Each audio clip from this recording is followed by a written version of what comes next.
हम गायक त्रिवेणी बाबू कुशवाहा चैत के और झलकुटन गीत लेकर वालों के बीच में आइल बानी। विश्वास बा कि फिर पहल का गीत खानी हमारे यहू गीत के आशीर्वाद मिली। अरे मिली हो मिली। देखी भैया दिखाई एगो मेहरारू के मरद कौन मरद कमाए खातिर विदेश गइल बड़न। अच्छा यहाँ चैत में गेहूं के कटिया करे के बा राहुल भाई। मौगी कहते कि राजा जी देखिए गेहूं काटे के बा हसुआ में धार नहीं खे। अरे तो जाके लोहार से पिटवा लो। मौगी कहती है कैसे कहते हैं राहुल भाई? अरे कैसे कहती है?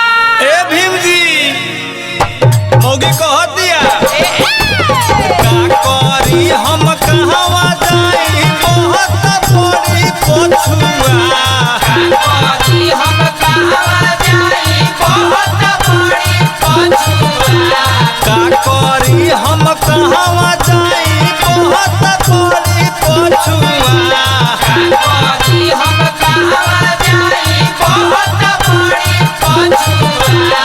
कैसे गहूं कटाई कैसे गहूं कटाई बिना दांत के बाहसुआ।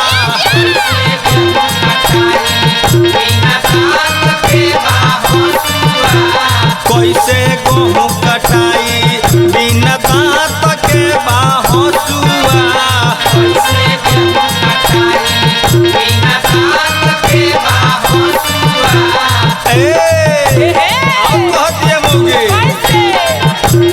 का करी हम कहवा जाई बहुत बड़ी पछुआ।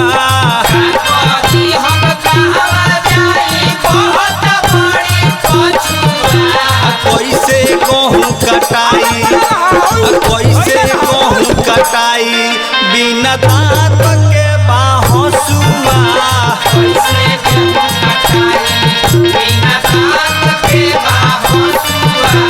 कैसे गहूं कटाई बिना दांत के बाहसुआ।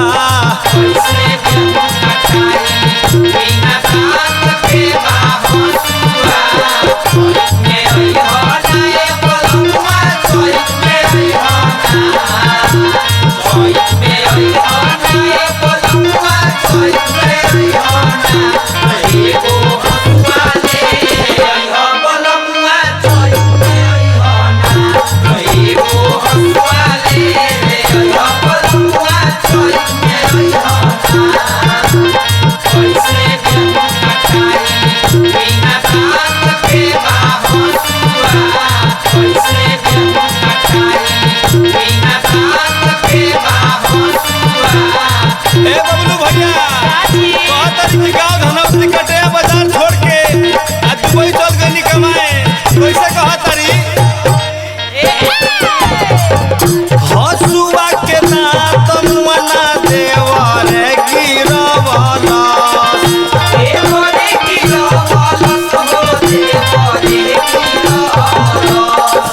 नया नया पवले रहे खूबे नु चलवला।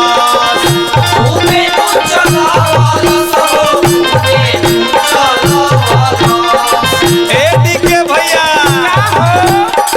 नारद जी और कहती है मौगी अरे बोला बोला कैसे कहती है? हसुआ के दांत मुआना देवर गिरवला।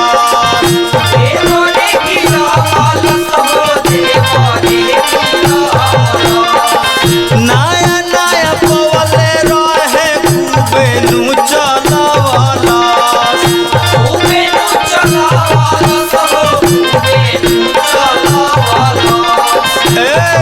और कहतिया पहिले दांत कढ़ा दे तो देखाव तावे कठुआ।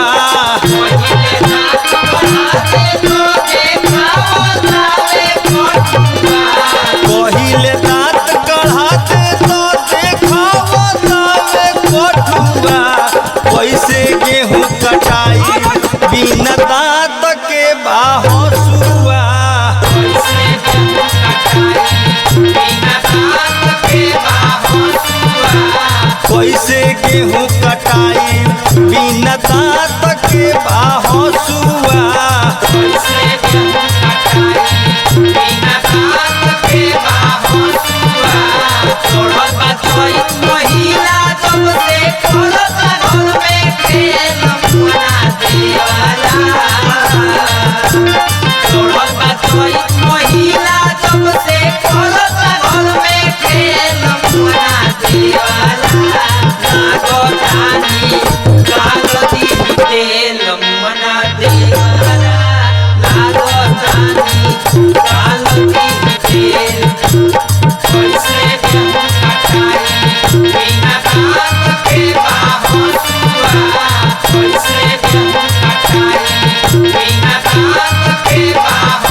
देवरा तारा हसुआ में कहीं धार मत लगा दे। कह दिया पिया परदेसियों ने छापतारा नोट हो, छापतारा नोट पिया छापतारा नोट। बाबू तीर बेनी कृष्णा मारे भीतर चोट हो, मारे भीतर चोट पिया मारे भीतर चोट हो। एडी के भैया और कह दिया मौगी पिया परदेसियों ने छापतारा नोट हो, छापतारा नोट पिया छापतारा नोट। बाबू तीर बेनी कृष्णा मारे भीतर चोट हो, मारे भीतर चोट पिया मारे भीतर चोट हो। दुनू के चक्कर में का कहीं मन भइल बाटे कछुआ, के चक्कर में का कहीं मन भइल बाटे कछुआ। दुनू के चक्कर में का कहीं मन भइल बाटे कछुआ। कैसे गेहूं कटाई, अरे कैसे गेहूं कटाई बिना दांत के बाहसुआ, कैसे गेहूं कटाई बिना दांत के बाहसुआ। कैसे गेहूं कटाई बिना दांत के बाहसुआ। कैसे गेहूं कटाई बिना दांत के बाहसुआ। का करी हम कहवा जाई बहुत बड़ी पछुआ, काकोरी हम कहवा जाई बहुत बड़ी पछुआ। का कही हम कहवा जाई बहुत बड़ी पछुआ। काकोरी हम कहवा जाई बहुत बड़ी पछुआ। कैसे गेहूं कटाई, अरे कैसे गेहूं कटाई बिना दांत